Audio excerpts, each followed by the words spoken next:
Hujambo mtazamaji wa Undugu TV, ni matumaini yangu siku yako imekwendea shwari. Mtangulizi wangu anajulikana kama Dennis Mwendo. Alikuwa mkutaarifu kwamba kipindi kipenga cha 2022 ama kipenga 2022 kitakuwa kinang'oa ndanga mwendo wa saa 2 dakika 30. Sasa hivi kama sikosei dakika 34 hivi baada ya saa 2. Hujambo, jina langu ni Zablon Mashari na leo hii tutakuwa tunapuliza kipenga hiki na mwaniaji wa kiti cha uwakilishi wadi katika eneo la Mtituni, anajulikana kama Jane Muteta Chalo. Atakuwa anatueleza jinsi ambavyo siasa zile ambazo zimekuwa zikichacha katika maeneo haya Ukambani na vile vile siasa za humu nchini. Ndiposa nachukua fursa hii mtazamaji kukukaribisha na kukuomba uweze kuzungumza nasi katika mitandao yetu yote ya kijamii, upande wa Twitter @UnduguTV Kenya, Facebook na vile vile upande wa YouTube. Zote mbili ni Undugu TV, na makinika vizuri kuangalia rafa zako moja baada ya nyingine. Ndiposa fursa hii ni nzuri ya kumkaribisha Jane Muteta Chalo. Karibu sana kwenye Undugu TV. Thank you so much. Asante. Tuanzie na hili, pengine kuna yule ambaye ni mtazamaji ya kufahamu vizuri Jane Muteta Chalo ni nani? Ule ananifahamu. Yule ambaye kufahamu pengine ungemueleza Jane ni nani kwenye the person who doesn't know me. Yeah, my name's Jane Muteta Chalo. I was buying that seat on 017 and I was just on the ground. I was okay. And then after that, at midnight of the 017, something happened. Tazungumza hapo baadaye, lakini niruhusu niweze tu kukatiza. Tazungumza hayo mambo na uchaguzi wa mwaka 2017 yale ambayo aliweza kutokea, lakini sababu kamili kukuweza kukuita hapa ni tuzungumze kuhusiana na siasa za vile tunaendelea. Vile ambavyo tunaendelea. Okay. Lakini kwanza kiamshahamu siasa za mwaka 2022 sasa hivi wanasema kwamba ndo zinang'oa nanga.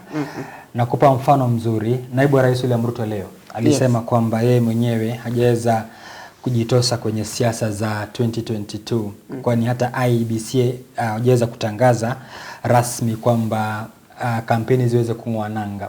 Pengine kwa mtazamo wako siasa ziko vipi hadi sasa hivi? Up to now siasa inaendelea vizuri, na vile wale watu ni kama farasi mbili wako kwa race. Tuseme deputy Ruto and Laila. Those are the people who are just leading with the siasa of 22. But all the same, everybody is saying his own things. Ruto is saying about wheelbarrows which can reach to almost every house. And that is before the election. Meaning he can supply these things even before the elections. Sasa pengine mmoja anajiuliza, inasemekana kwamba DP Ruto alianza siasa zake awali sana. Pengine kama wewe mchambuzi wa masuala ya kisiasa unaelewa siasa vizuri. Ruto alianza siasa zake awali ama vipi? Hapana, hakuanza awali. You know, politics ni vile una handle. Vile mwenye kuitisha hiyo siasa, vile unaihandle. You may start early, you may start late, depends on your program in your mind. So Ruto has done it in the right way. Lakini kuna wale ambao wanasema kwamba, najua ingawaje wanasema mwanzo wa ngoma ni lele, lakini kuna kule kuchoka. Wanasema kwamba alianza tu pindi tu alipochaguliwa kwenye awamu ya pili. Inasemekana kwamba atachoka kabla hajaweza kuingia kwenye 2022. Depends on your muscles. Anaweza anza mapema na endelee vizuri, amalize vizuri na apite. Sasa tuzungumze huyu mwingine kinara wa ODM Raila Odinga. Yeye mwenyewe ameweza kujitosa sasa kwenye siasa zile ambazo za the live politics vizuri. Na tumemwona katika misafara mbalimbali. Pengine wosia wako ni upi kuhusiana na Raila Odinga kwenye siasa zake? Hakuna mwenye siasa wowote ni 100% to him or to her. Kwa hivyo vile mtu ameipanga aendelee, inakuanga ni nzuri tu.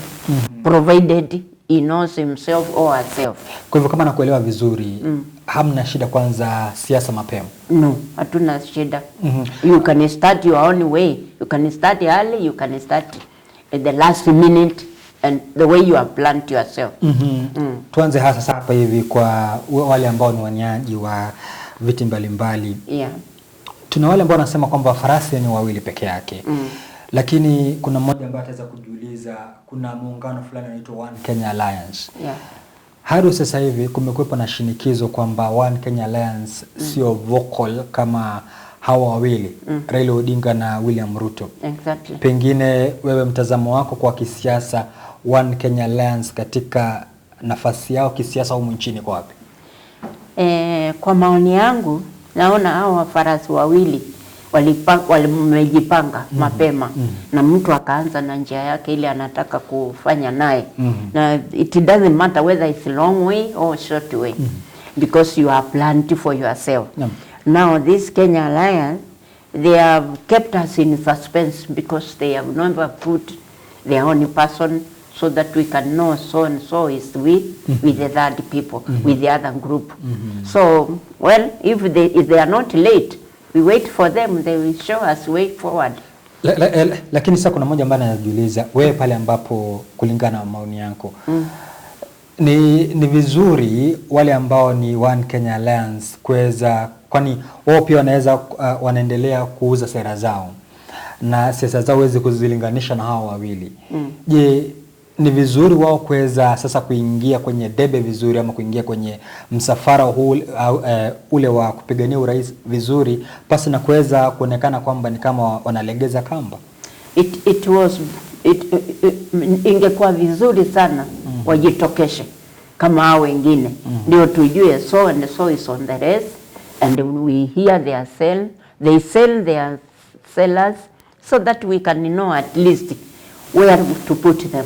Now we don't know who is coming from their side. We don't know their sellers because they are not selling it properly the way they should be selling. Naomba nikupe mfano tofauti ili tuweze kuzungumza vizuri. Naibu Rais William Ruto anasema kwamba ataweza kutenga kima cha shilingi bilioni 100 na vile vile ili kuweza kumuinua yule ambaye ni Mkenya wa kawaida. Raila Odinga naye kwa upande wake anasema kwamba ataweza kumpa Mkenya wa kawaida 6,000 kila kwa kila mwezi. Naye wale ambao ni One Kenya Alliance wanasema kwamba ni 24 hours economy. Pengine kulingana na dadisi wako umeweza kuzungumza na watu wengi mashinani. Ni kipi kile ambacho kinauza sana? Kile kinasikika vizuri sana kusema ukweli ni hii Deputy Ruto. Because this thing, whatever he is doing or whatever he will do, will reach to the people on the ground. And the people on the ground are the most important when you are looking for a seat.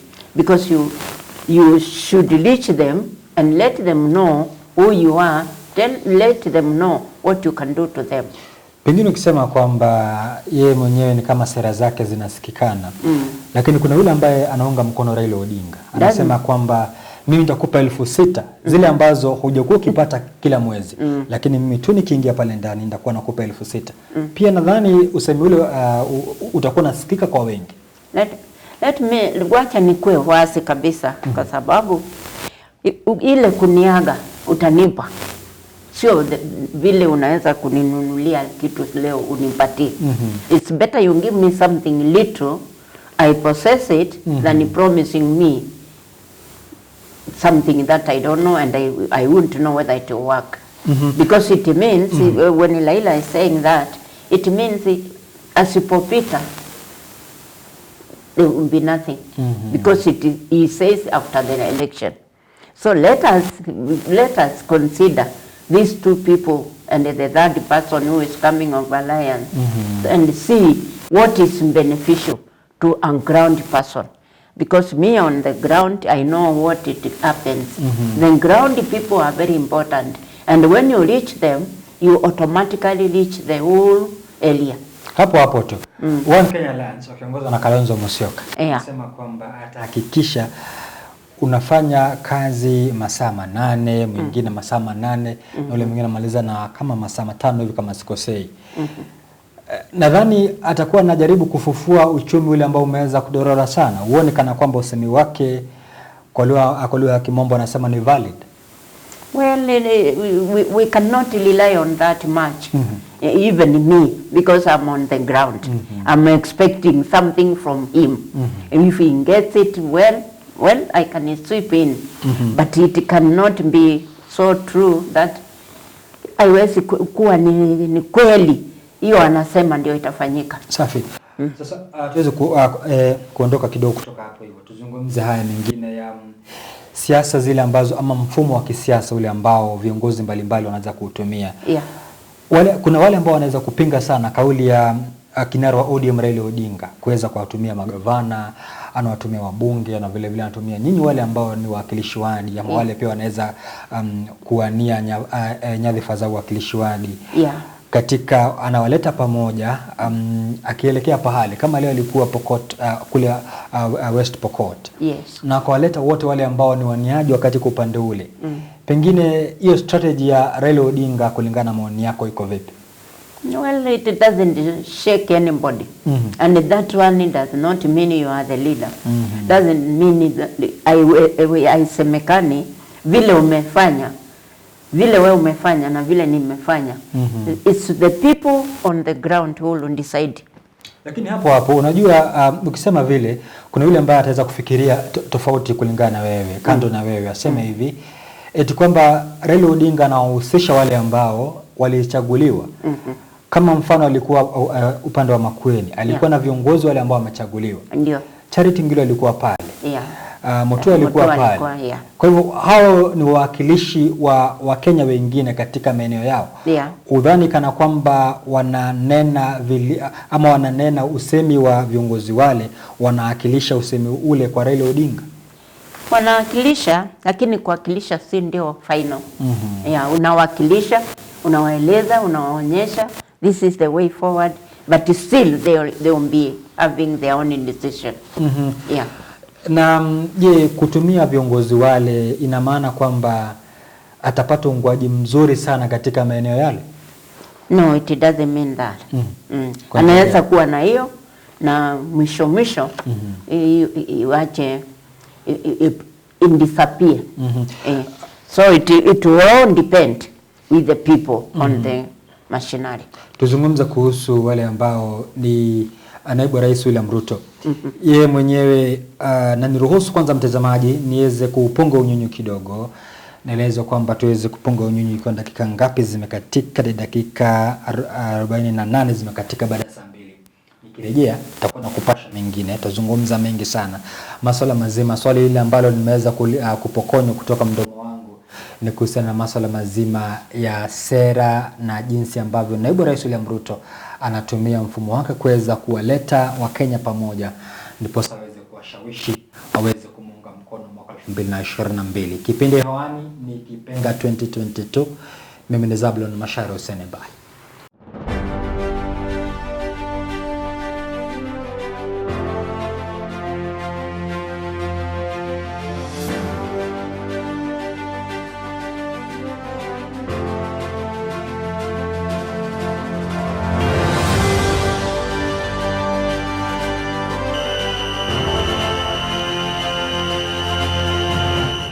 Mtazamaji, karibu tena kwenye awamu ya pili na ndo awamu ya lala salama, lakini Mheshimiwa Jane Mutita Chalo, karibu tena kwenye awamu ya pili.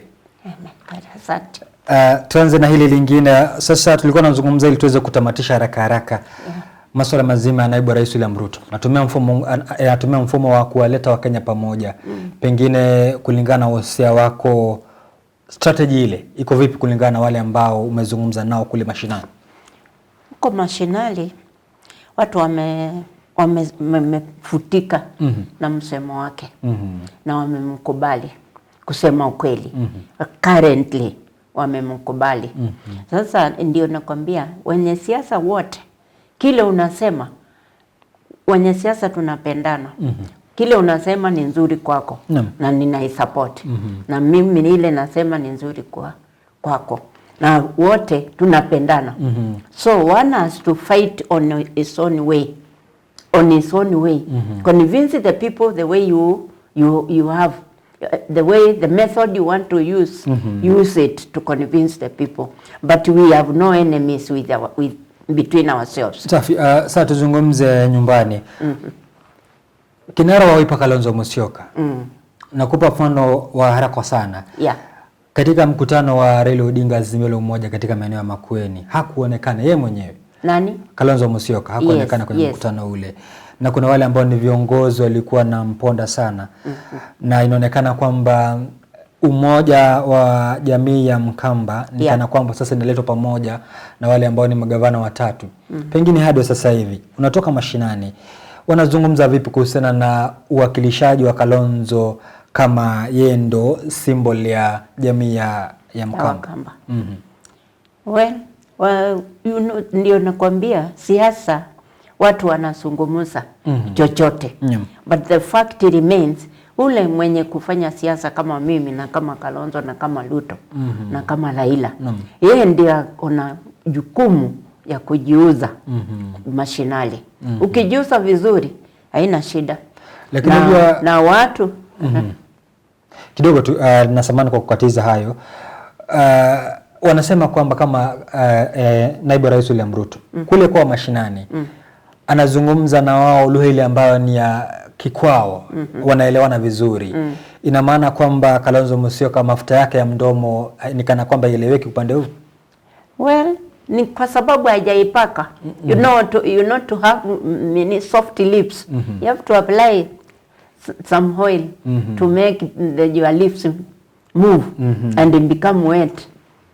Unataka kumaanisha we hajapaka ile mafuta kabisa ndio watu wamsikize.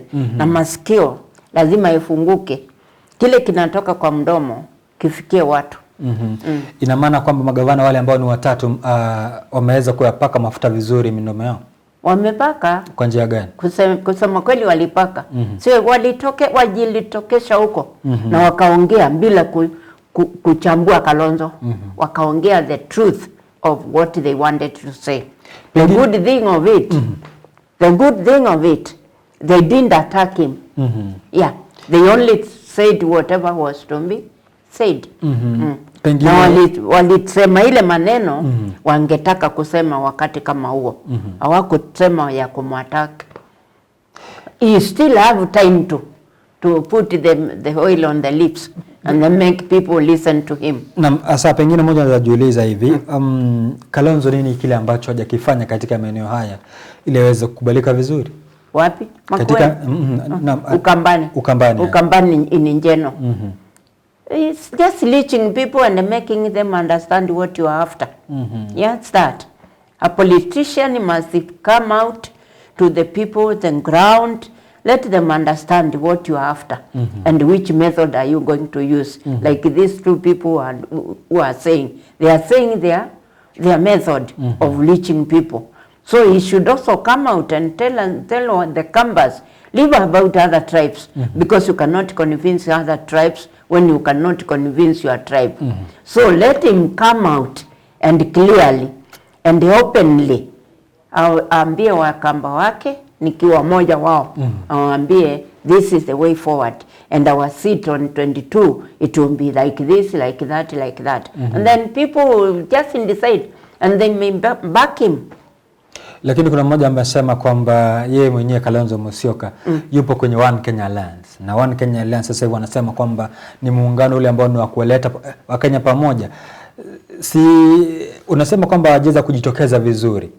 Lakini yako kwenye One Kenya Alliance. But they are still not out. They have never told us this is the person who is going to be on the One Alliance. Yeah. If he was the one, na wamchague waseme basi tumepatia Kalonzo, there will be no problem. Yeah.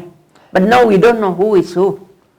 Lakini ukiangalia kati ya magavana wale ambao ni watatu, mwaka 2007 tuliweza kumuona Kalonzo Musyoka aliweza kuungana na aliyekuwa rais Mwai Kibaki.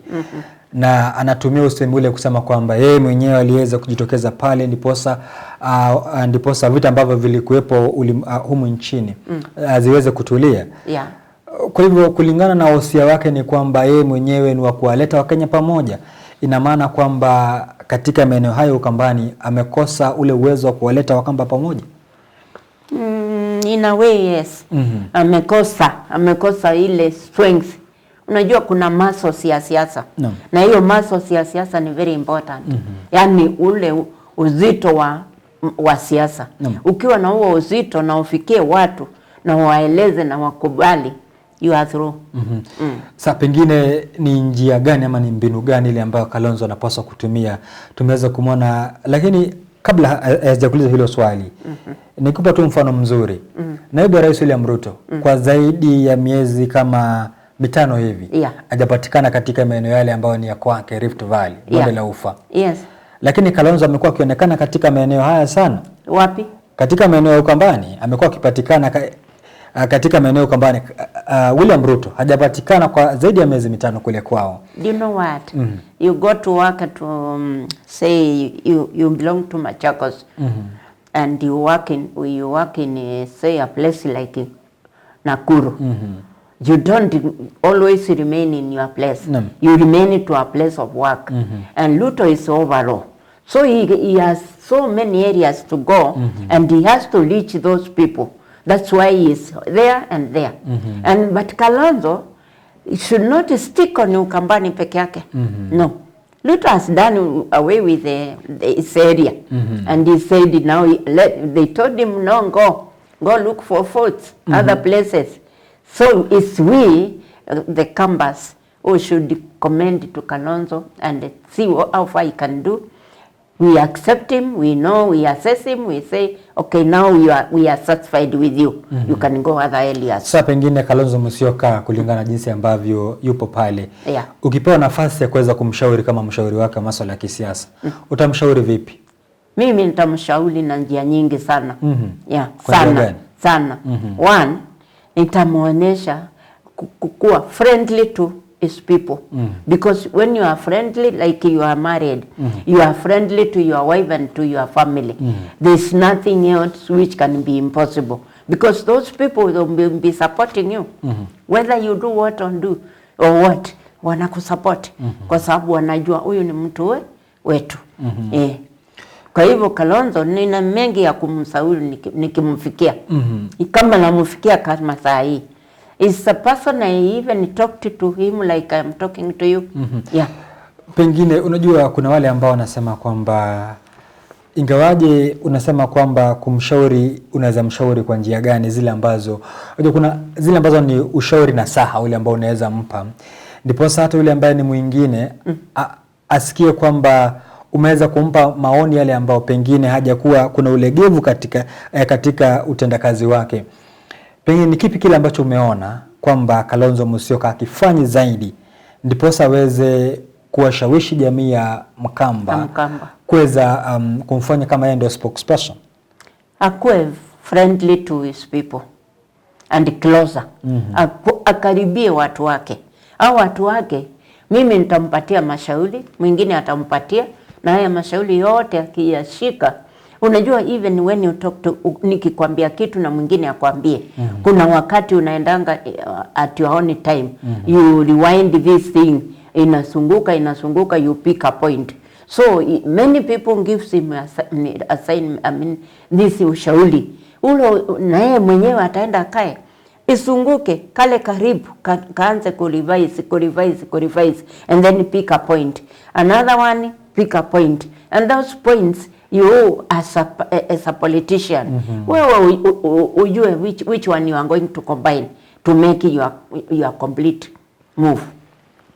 Pengine kuna wale ambao wanasema kwamba chama chake kimekuepo na mgogoro wa hapa na pale kwenye uchaguzi, pengine umeweza kuchaguliwa, pengine umeweza kushinda nominations, lakini ukienda pale hivyo mbele haupatikani. Pengine hiyo ndio sababu pia ile ambao nyinyi kama wale ambao ni wanasiasa mnafeel kwamba hamjaweza kuwa appreciated katika chama cha Wiper na vile vile kama chama kile ambacho kinatoka mizizi yake ni huku Ukambani? That can be the most cause. Na sipojua na ischimbe, ukiona pali kuna lupo, si either cover or remove it. Kama anajua there's that loophole in his party, he should arrange of it, and he should unite his people and make them know what wrong. Because hata watoto wako ukiwa na bibi na watoto na uambie ukweli, do you think they can defend you? they won't defend you because they don't know what is what in you. But if you speak the truth and you tell them this is what it is, automatically they will support you and they will give you away. Safi. Sasa haraka upesi kwa ajili ya muda. Nafasi ya mwanamke ama jinsia kike katika siasa za Kenya. Nafasi ya mwanamke ama yule ambaye ni jinsia kike kama wewe katika siasa za Kenya pengine hadi sasa hivi iko wapi? Hajaweza kumuona yule ambaye ni mwanasiasa yule ambaye ni mwanamke ambaye ameweza kujitokeza vizuri kuweza kupigana na wale ambao ni vigogo wa wanaume humu nchini. Pengine nafasi yake iko wapi? Nafasi iko tu. First, mwana siasa kama mimi mpaka ujijue wewe mwenyewe. Sio kujulikana. Ujijue. Na sasa inamaanisha kwamba nyinyi kama wanawake mjeza kujifahamu. Ndio nasema lazima wewe mwanaume ama mwanamke ni mwanasiasa ujielewe wewe mwenyewe. Ndio ukitokea waanze kutafuta hiyo kiti, huwa unanijua na unajifahamu. Na huwa ukijua ni nini what you can do to your people to rescue them from the situation they have been. Yeah. Sasa pengine nikupe tu mfano haraka sana. Martha Karua, Charity Kaliku Ngilu na vile vile wale ambao ni mawaziri. Mfano huyu waziri wa masuala ya maji na usafi humu nchini Cecily Kariuki. Pengine wale ambao wanaonekana sasa hivi ni kana kwamba wanarindima siasa zao vizuri. Katika siasa za 2022 unawaona wapi wewe? Nawaona tu wakiwa na hiyo move wanatembea naye wanaweza kufaulu. Kwa nyadhifa kama zipi hivi? Kwa nyadhifa kama position kama zipi hivi? Unaona kama mtu amejielewa mwenyewe na analijirespect mwenyewe. Kama mama mimi nijirespect, nimejiamua, nimejirespect mwenyewe na Mungu naye amenichagua. Mungu akikonfirm amenichagua na mimi lazima nijirespect. Ndio nikiingia kwa watu hao watu ambao naenda kuwaomba wao wakinielewa because wasiponielewa asita wa convince na njia yoyote. Na kwa ajili ya muda mwaka 2017 uliweza kuwania kiti cha uwakilishi wadi katika eneo la Mtituni. Pengine nini kile ambacho kiliweza kutendeka hadi sasa hivi haukuchaguliwa kama mwakilishi wadi eneo la Mtituni? Nilichaguliwa, watu wangu walinipatia kula. The ground people, they have given me votes and they love me even today. In fact, they are telling me to come again because they know what happened. It was 54 which meant everything dismantled. Pengine yule ambaye afahamu kile ambacho kilitendeka, anatoka maeneo ya Nairobi, anatoka maeneo ya Nakuru. Pengine kile ambacho kilitokea. Nawaeleza huko. Nawaeleza na wanaelewa. Nasema vipi yule ambaye anakutazama kutoka maeneo fulani humu nchini. Sababu gani ile ambayo pengine wewe mwenyewe unaweza simamisha unasema kwamba haya yalitendeka hivi ndipo sasa sikuchaguliwa? Well, so when you go to the ground, you must have a language to those people. You as a politician, you must have a language to people, to the ground people, and explain them exactly what it is. Don't even beat the bush. Let them know what happened. Sidhani kama unaelewa swali langu mheshimiwa. Swali langu ni hili. Yule ambaye anakutazama, unasema kwamba wewe mwenyewe ulichaguliwa. Lakini hadi wa leo haujawakilisha wale ambao ni wakazi wa Mtituni. Pengine sababu ni gani ile ambayo kulingana wewe ilifanya kwamba hadi kura zako hazikutosha maana vipi? Kura zilitosha according to me and to my people of Mtituni. But the 54 which happened the 11th hour is the one who dismantled everything. Pengine mwaka 2022 mheshimiwa tunakupata wapi katika uwakilishi humu nchini? 22. Utanipata tu Mtituni. Unagombea buying the same seat. Unajua sasa hivi kuna wale ambao wanaruka kutoka vyama mbalimbali. Kama sikosei ulikuwa katika chama cha Wiper. Leo hii nakupa mfano haraka upesi. Yule ambaye anajulikana kama Nelson Havi, rais wa LSK humu nchini, alitoka ANC akaingia katika chama cha UDA. Pengine wewe yupo uko tu kule ulipokuwa katika maeneo ya Wiper? Nilipotoka Wiper, I came with independent. I became independent. I was doing the election with my when I'm independent. So me, I'm comfortable because I didn't loyalty from anybody. Pengine sasa hivi unaingia na chama kipi 2022? Nitaingia na UDA. UDA. Because I was independent. So I could join any party. Yeah. Kwa ajili ya muda na niruhusu mwelekezi wangu dakika 2 hivi.